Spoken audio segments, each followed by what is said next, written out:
네, 오늘은 부활주일이자 교회 창립 기념주일입니다.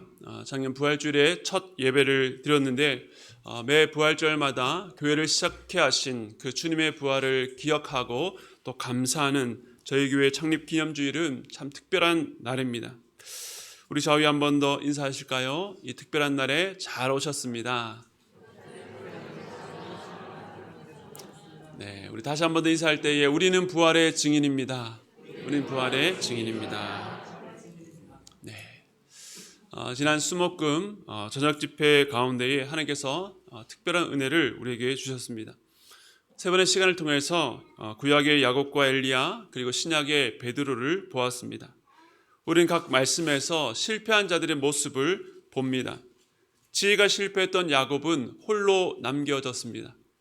승리가 실패한 엘리야는 죽기를 원했습니다.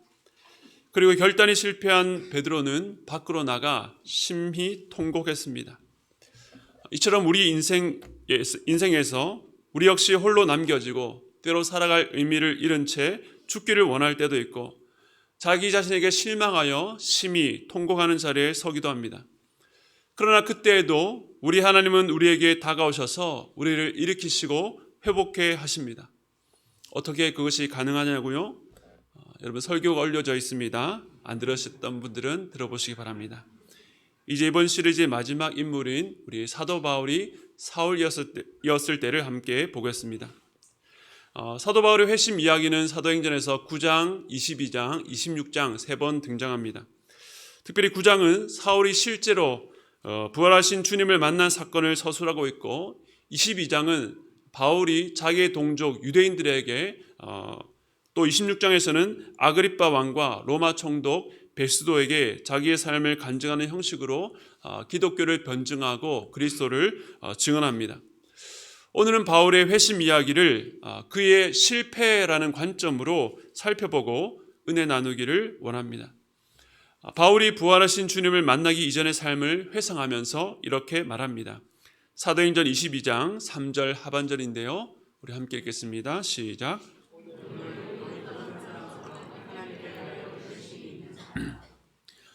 당시 길리기아 지역의 다소라는 동네는 지역은 동서를 연결하는 중요한 중개무역 도시로서 경제적으로도 매우 풍요로웠으며 여러 학문이 발달한 로마 제국의 주요한 도시 가운데 하나였습니다. 바울은 이곳에서 태어나서 유대교의 전통 있는 가말리엘 문화에서 어렸을 때부터 율법에 엄격한 교훈을 받고 바리새인으로 생활해 왔습니다. 그러니까 그는 당시의 경제, 문화, 또 종교의 중심지에서 탁월한 삶을 살면서 방금 읽었던 그의 고백처럼 하나님을 향해서 열심히 있었습니다. 오늘 본문 9절은 그의 열심에 대해서 이렇게 말합니다. 함께 읽겠습니다. 시작. 나도 나사렛 예수의 이름을 대적하여 많은 일을 행해야 될 줄 스스로 생각하고 사울에게 있어서 하나님에 대한 열심은 그리스도를 대적하여서 많은 일을 행하는 것이었습니다. 일반적으로 많은 사람들은 이 많은 일을 행함으로 자기 열심을 드러내려고 합니다.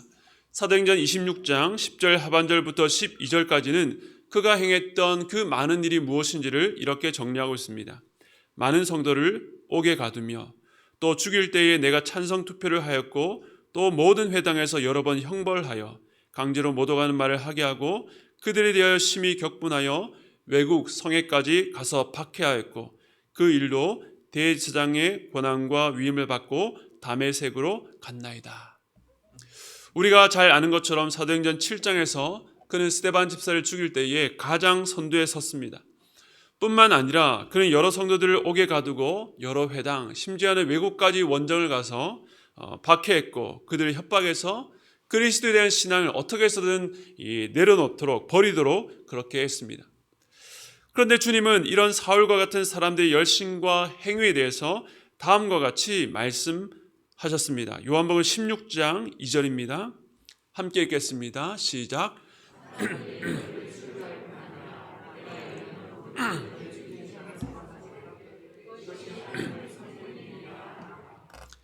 이 말씀은 우리 주님께서 이 땅을 떠나시기 전 이 땅에 남겨질 제자들과 그 교회들이 앞으로 많은 박해 가운데 있을 것을 미리 아시고 그들을 가르치신 내용입니다. 핍박자들이 성도들을 죽이고 박해한 목적이 하나님을 대적하기 위한 일이 아니라 이 일이야말로 하나님을 섬기는 일이라고 생각하기 때문이다라고 말씀하셨습니다. 그런데 사울도 마찬가지였습니다. 사울은 하나님 향한 열심으로 그리스도를 대적하는 것이 곧 하나님을 섬기는 일이다라고 생각했던 것입니다. 사울은 그 일을 위해서 공문을 받아서 다메섹의 여러 회당에서 남녀를 불문하고 사로잡아 예루살렘으로 데려오려고 했습니다. 그런데 바로 이 길 위에서 그는 큰 실패를 겪게 됩니다. 바로 사울의 열심이, 사울의 하나님을 향한 열심이 실패한 것입니다. 그런데 오늘 여기 사울의 실패 지점에서 당장에는 이해하기 힘든 이 아이러니 역설을 발견하게 됩니다. 오늘 이 세 가지 역설을 함께 살펴보겠습니다. 먼저 첫 번째 역설입니다. 어떤 사람이 자기의 모든 것을 걸고 한 목표를 향해 나아갔는데 그 목표에 미치지 못한 정도가 아니라 그 길이 자기의 목표와 아예 반대 방향이었다는 것을 알게 되었을 때에 어떤 기분이 들까요? 내가 모든 것을 다해서 누군가를 사랑했는데 상대방이 그것을 사랑이 아니라 증오로 받아들였다면 그는 어떤 마음이 들었을까요? 지난 기독교 역사 가운데에 이런 예들이 종종 있었습니다. 대표적으로 서유럽의 기독교들이 이슬람 교도들이 예루살렘을 점령한 것을 탈환하기 위해서 11세기 말부터 13세기 후반까지에 걸쳐서 무려 8번에 걸쳐 벌어진 십자군 전쟁을 들 수 있을 것입니다. 수많은 무고한 사람들이 죽었고 온갖 약탈과 추악한 범죄가 난무했던 이 전쟁의 동기는 다름 아닌 신앙과 구원에 대한 열심과 갈망이었다는 것이 우리를 당황하게 합니다. 그런데 멀리 십자군 전쟁까지 갈 필요가 없습니다. 우리가 경험적으로 교회 안에서 신앙생활을 해오면서 하나님을 향한 열심, 하나님을 섬기려는 열정이 오히려 교회에 어려움을 끼치고 특별히 교회에 연약한 성도들의 마음에 큰 상처를 입히는 경우를 종종 보게 됩니다. 실제 여러분들 가운데에 그 피해자의 당사자들이 있을 수도 있고 혹은 누군가를 힘들게 했던 가해자도 있을 수 있습니다.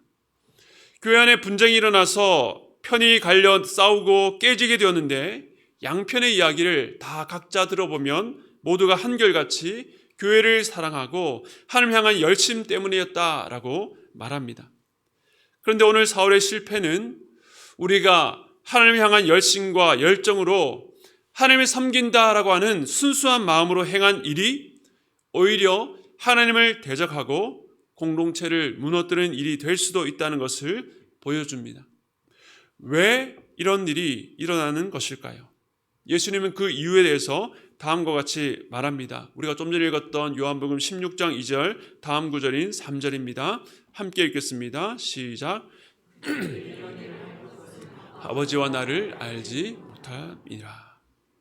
그들이 그리스도인들을 죽이면서도 이 일이 하나님을 섬기는 일이다라고 생각한 이유가 무엇입니까? 그들이 아버지와 그 아들 예수 그리스도를 알지 못했기 때문이다라고 말합니다. 이처럼 알지 못하고 행한 일은 오히려 방해가 되고 하나님을 대적하는 일이 됩니다. 안타깝게 열심을 갖고 했던 일들이 누군가를 힘들게 한 경우가 있습니다. 이처럼 아는 것과 열심 중에 아는 것이 먼저라는 것은 너무나도 자명한 일입니다. 방향 없는 열심, 바른 지식이 없는 열정은 참 위험하기 때문입니다. 우리가 주님을 위해서 무언가를 하겠습니다. 주님을 위해서 내 삶을 바치겠다라고 하는 열정보다 더 중요하고 우선이 되어야 될 것은 주님께서 내게 무엇을 원하시는지를 아는 것입니다. 그런데 이 지식은 우리가 열심히 공부한다고 배울 수 있는 것이 아니라 하나님께 속한 자가 되어서 그분이 우리에게 알려주셔야만 비로소 알 수 있는 것들입니다. 그러므로 이 지식은 그것을 아는 자로 하여금 내가 하나님의 뜻을 안다라는 것으로 권력을 삼아서 누군가를 판단하고 정죄하고 선동하는 것이 아니라 오히려 그를 겸손케 만듭니다. 겸손하다는 것은 언제나 자신이 틀릴 수도 있다는 것을 받아들이는 것입니다. 겸손하기 때문에 열정 중에서도 주변을 살피고 배려하게 됩니다. 하지만 주변을 살피지 못하는 열심은 오히려 주변을 상하게 하고 하나님께도 도움이 되지 못한다라고 하는 것입니다. 이처럼 오늘 본문에서 사울의 실패에 있어서 첫 번째 발견할 수 있는 역설은 하나님을 향한 열심이 도리어 하나님께 해를 끼치게 되었다는 것입니다. 이제 두 번째 역설을 보겠습니다. 사울을 향한 주님의 말씀입니다. 14절 하반절 우리 함께 읽겠습니다. 시작.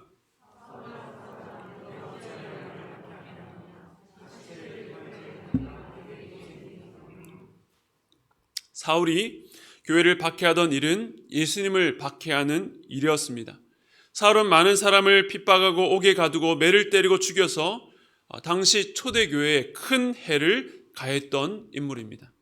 그런데 그 행위가 마치 가시채를 뒷발질하는 것과 같다라고 말씀하십니다.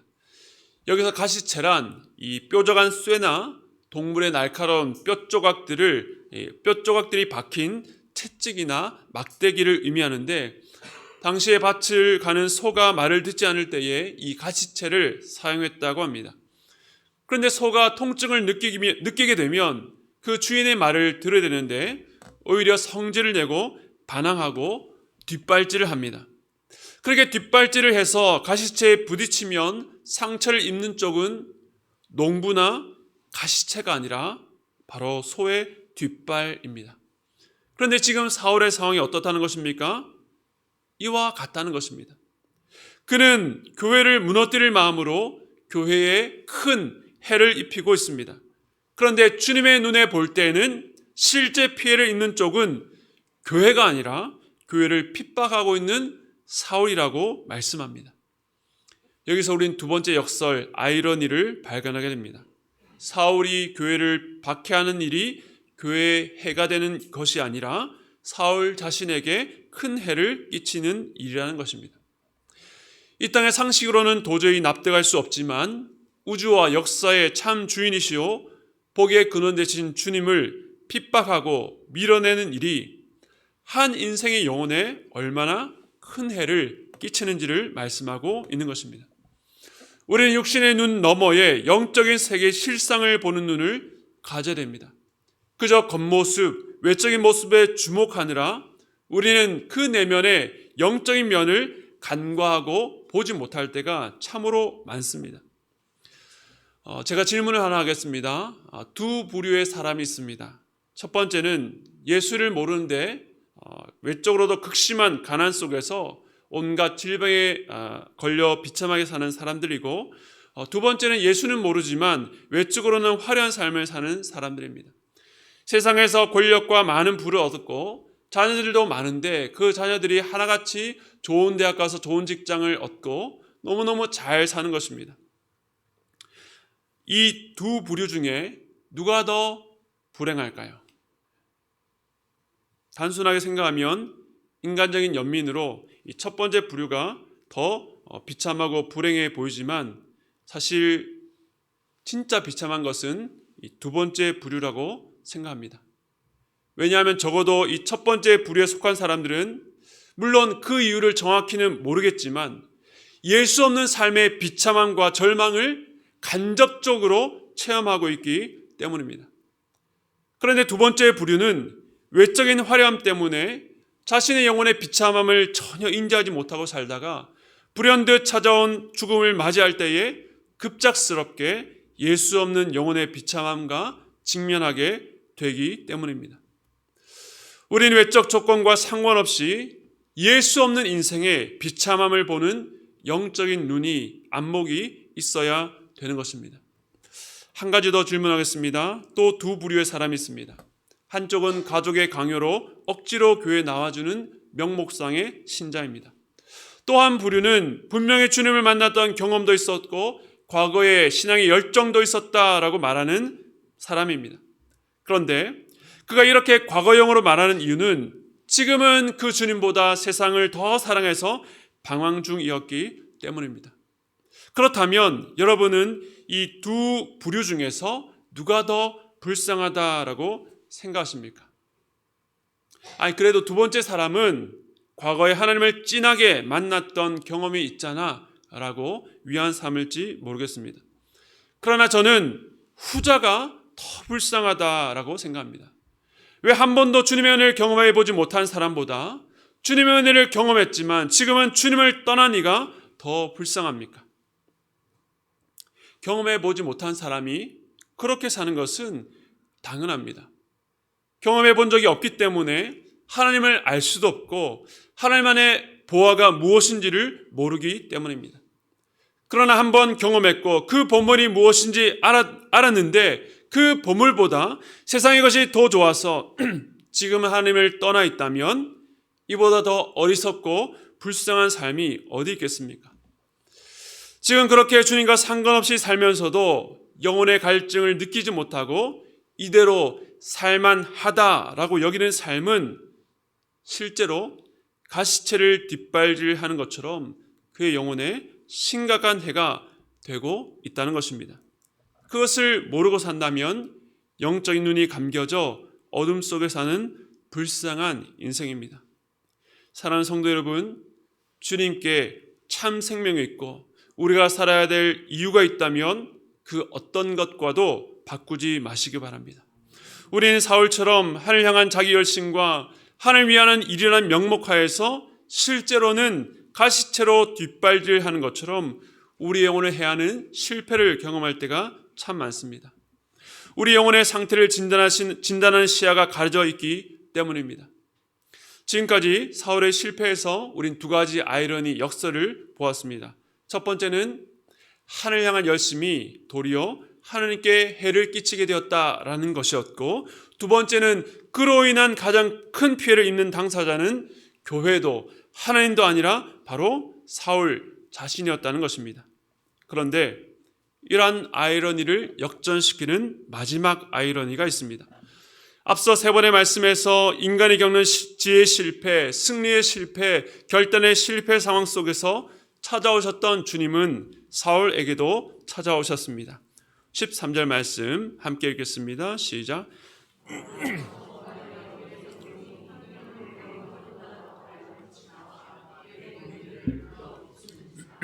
아멘. 중동 지방의 정오해가 얼마나 밝고 뜨겁겠습니까? 그러나 부활하신 주님은 바로 그 시간에 그보다 더 밝은 빛으로 사울과 그 일행들을 둘러 비추셨습니다. 왜 주님께서 사울을 찾아오셨을 때에 빛으로 오셨을까요? 어둠 속에 갇혀있던 사울을 빛으로 인도하시기 위해서입니다. 영혼의 눈이 감겨져 있는 사울의 눈을 뜨는 일이 필요했기 때문입니다. 가시체를 뒷발질하러 다메섹으로 가는 그 어둠의 여정을 주님은 정오의 해보다 더 밝은 빛으로 그를 막아 서셨습니다. 여러분, 이것이 바로 복음입니다. 지금 사울의 방향이 약간 잘못된 것이 아니었습니다. 10개 중에 한두 개를 잘못한 것이 아니었습니다. 예수 그리스도를 정면으로 반박하고 온 힘을 다해서 대적하는 길을 걷던 사울이었는데 주님께서는 그 길을 막아서시고 그를 만나주셨습니다. 이처럼 우리 주님은 가장 반대편에 있는 자라 할지라도 돌이키게 하시는 분입니다. 여러분 중에는 믿는 사람들을 신앙에서 떠나도록 핍박하셨던 분은 아마 거의 없을 것입니다. 물론 과거에는 그런 분이 있을 수도 있습니다. 그러나 가장 반대자였던 사울까지도 막아서셨던 하나님이시라면 지금 신앙을 떠나서 잠시 방황하고 침체 가운데 있는 자들 향해서는 어떻게 하시겠습니까? 그 길 위로 뛰어 올라오셔서 정오의 빛보다 더 밝은 빛으로 여러분을 만나 주십니다. 그리고 우리 주님은 그 인생길을 하나님을 향해서 돌려놓을 능력이 있으십니다. 그것이 바로 죽음을 생명으로 정복하신 부활의 능력입니다. 제가 설을 앞두고 기도하면서 주님 위해 살겠다라고 결단한 뒤에 내 삶을 어떻게 하나님께 드릴 수 있을까, 그렇게 오랫동안 기도를 해왔습니다. 그런데 그때 직장생활을 하면서도 꽤 오랫동안 기도를 해왔는데도 제 삶에 아무런 변화가 없었고 별다른 길이 보이지 않아서 답답했던 때가 있었습니다. 그러는 가운데 6개월 정도 해외에서 제자훈련을 받을 수 있는 코스를 알게 되었습니다. 그 훈련에 참여했던 여러 사람들의 간증을 읽으면서 나도 거기에 지원해야 되겠다라고 마음을 먹게 되었습니다. 꽤 많은 서류를 준비해서 신청비 $100를 동봉해서 보내고 접수하고 기다렸습니다. 나중에 그 사실을 알게 된 저희 아버지께서 당시에 속이 굉장히 많이 상하셔서 무려 석 달 동안 저와 한마디도 하지 않으셨습니다. 아버지와 불편했던 관계, 훈련을 떠나게 되면 경력 단절과 커리어의 포기, 또 재정의 포기, 심지어는 결혼까지 포기하겠다는 비장한 마음으로 준비했던 일이었습니다. 그동안 모험과는 거리가 먼 삶을 살았던 제가 그동안 뿌리냈던 직장, 가정, 교회 모든 것에서 떠나서 하늘 위한 일에 헌신하겠다는 마음이었습니다. 그만큼 절박했습니다. 그런데 몇 번의 메일을 보내고 소식을 아무리 기다려도 입학 허가서는 오지를 않았습니다. 그리고 뒤늦게 제가 지원했던 2007년 4월 코스에 현지 훈련을 돕는 스텝의 부족으로 열리지 못하게 되었다라는 충격적인 소식을 전해 들었습니다. 그 단체에서는 한 번도 없었던 일이었습니다. 저의 모든 시간표는 2007년 4월에 맞춰져 있었고 내가 주님을 위해서 모든 것을 내려놓고 올인하겠다라고 결단했는데 마치 하나님께서 저의 헌신과 열심을 거절하신 것만 같아서 굉장히 섭섭했습니다. 그런데 그때 제가 그 훈련을 떠났다라고 한다면 지금의 나 그리고 지금의 가정, 지금의 교회도 없었을 것입니다. 하나님께서 그곳으로 가려는 나의 열심과 열정을 가로막아 서셨을 때는 큰 실패처럼 느껴졌습니다. 그런데 그 이후에 여러 일들이 있었지만 시간 관계상 다 말씀드리지는 못하겠고 참 신기한 일은 훈련이 취소되었기 때문에 제가 납부한 신청비 $100가 다시 돌아왔습니다. 제가 은행에 가서 그 돈을 찾아서 그 돈으로 무엇을 했는지 아십니까? 그날이 공교롭게도 지금 제 아내와 첫 데이트하는 날이었습니다. 그날 $100로 좀 플렉스를 했습니다. 2007년 4월에 그토록 원했던 기도했던 훈련에는 들어가지 못했지만 2007년 6월에 사랑하는 아내와 결혼했고 이듬해인 2008년 3월에 신대원에 입학했습니다. 그리고 15년이 지나서 2023년 4월 여기에 말씀을 읽고 여기에 서 있습니다. 그 사이 기간에도 하나님께서는 저의 열심을 여러 번 좌절시키셨습니다. 제가 가는 길을 막아 서셨고 저를 실패시키셨습니다. 그런데 하나님께서 그 실패를 통해서 저를 이곳까지 인도하셨다라고 고백합니다. 사울의 실패에서 발견한 두 가지 아이러니를 덮는 하나님의 역설, 아이러니가 여기 있습니다. 오늘 본문이 사도행전은 예수님의 부활, 승천 이후에 초대교회가 어떻게 세워지고 성장하고 확장하는지를 보여줍니다. 오순절 성령 강림의 역사로 시작된 교회가 성령 충만한 사도들과 성도들의 헌신과 기도로 성장합니다. 그런데 이러한 교회의 성장에 결정적인 전환기가 있습니다. 사도행전의 전반부에서는 예루살렘 교회를 중심으로 사도 베드로를 통해서 교회가 세워집니다. 그러다가 교회는 큰 핍박을 받고 뿔뿔이 흩어진 성도들로 인해서 그 중심이 이 예루살렘 교회에서 저 수리아 지방의 이 안디옥 교회로 이동됩니다. 안디옥 교회는 당시 이방인들을 중심으로 된 교회였는데 그 교회로부터 아시아와 마게도냐와 아가에 이르기까지 복음 전파가 계속 가속됩니다. 그 전도 여행의 중심 인물이 오늘 본문의 사울이었던 사도 바울입니다. 그래서 사도행전 11장부터는 거의 바울을 중심으로 이야기가 진행됩니다. 그런 의미에서 9장에 나오는 사도 바울이 다메섹 도상에서 경험했던 회심, 아니 오늘 본문의 실패 이야기는 사도행전 전체뿐만 아니라 신약 전체의 중요한 사건이 됩니다. 사울의 자기 열심이 실패한 지점이 복음 사역에 있어서 교회 역사적으로 굉장히 중요한 전환점이 되었다는 것입니다. 이것이 오늘 사울의 실패에서 발견할 수 있는 마지막 아이러니입니다. 그것은 바로 실패를 통해 일하시는 하나님의 신비입니다. 이 역설이 바로 주님의 부활을 통해서 가장 극적으로 나타납니다. 우리는 지난 한 주 동안 예수 그리스도의 십자가 죽으심을 묵상했습니다. 내려와서 자신을 구하라는 말에도 전혀 미동하지 않고 침묵하셨던 주님께서 그 비아냥 속에 죽으셨습니다. 그야말로 실패입니다. 그러나 그것이 가장 큰 승리였습니다. 구원자 예수를 향한 인간의 모든 기대와 소원이 실패로 끝났을 때에 하나님의 승리 이야기가 시작되었습니다. 그 승리 때문에 우리가 예수를 믿어 죄사함을 받고 구원을 받았습니다. 그리고 그로 인해서 이 땅 위에 교회가 존재하게 되었습니다. 우리는 자신이 추구하고 열심을 다했던 일이 가로막히고 실패당할 때에 당황합니다.